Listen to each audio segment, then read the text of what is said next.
Welcome to Tech Explained 365, where we help you get the most out of the tools that you have at your disposal. In this episode, we are going to be looking at Microsoft Word and some of the crazy stuff people do to make text show up onto the page they want it to. Hopefully, when we're done with this episode, you will be able to format your documents in a smarter way so you get the page breaks and your content looks beautiful. We'll be using this sample document today, and we're just going to scroll through here. If you're interested in the origins of the modern calendar, this is your document. I've seen people, if they wanted this text where it starts with the Gregorian Reform to show up at the top of the page, they'd come to the paragraph above it and just start hammering in return until that text showed up at the bottom of the page. Cool. Problem solved, right? Wrong. We'll talk about better ways in just a moment. The other thing I've seen people do, imagine that we have some text and then we have the introduction to the paragraph and this nice, beautiful bulleted list about different calendar types, and we would really like this all to be on the page together. Similarly, we've seen people come in and just start hammering in enter, which is fine until somebody adds more text. And now you have a maintenance headache because that paragraph that you thought was brilliantly set up at the top of the page is now not there. So again, you'd have to come in and start hitting carriage returns. So that's the problems that I've seen people do. Let's solve these problems. If you have text and you would like to have it show up at the top of the next page, there are a couple different ways to do it. We can come in here to the layout. We have these handy things called breaks. And one of these breaks is a page break. This is going to force the text down onto the next page. Boom, problem solved. Now if we started adding text here, that paragraph we always wanted to be on the top of a page is always going to be on top of a page. Look at that. Now that text is beautifully going to sit at the top of the page, even if we continue to add new content.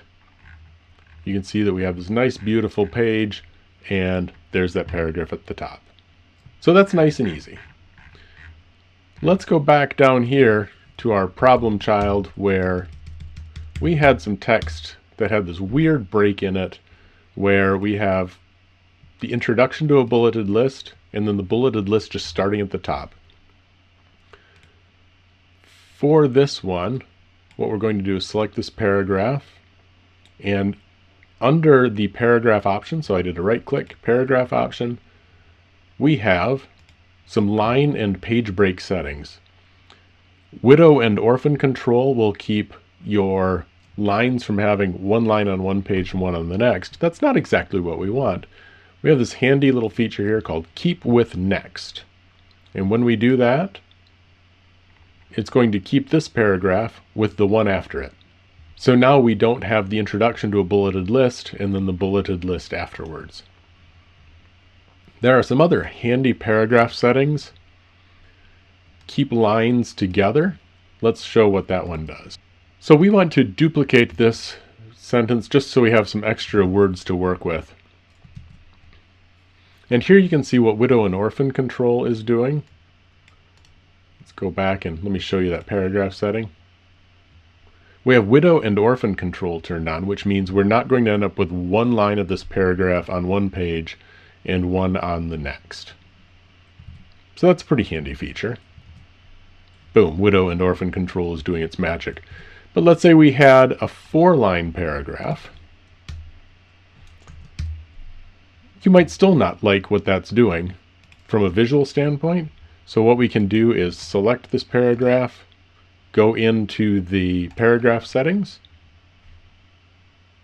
and we want to keep these lines together. What that's going to do is it's going to force the 4 lines of this paragraph to all show up on the same page. Even if we remove some text up here, then the paragraph jumps up ahead. So from a preference standpoint, we can have this paragraph go with the bulleted list below it. We can keep the lines together so we don't have the weird jumping happening.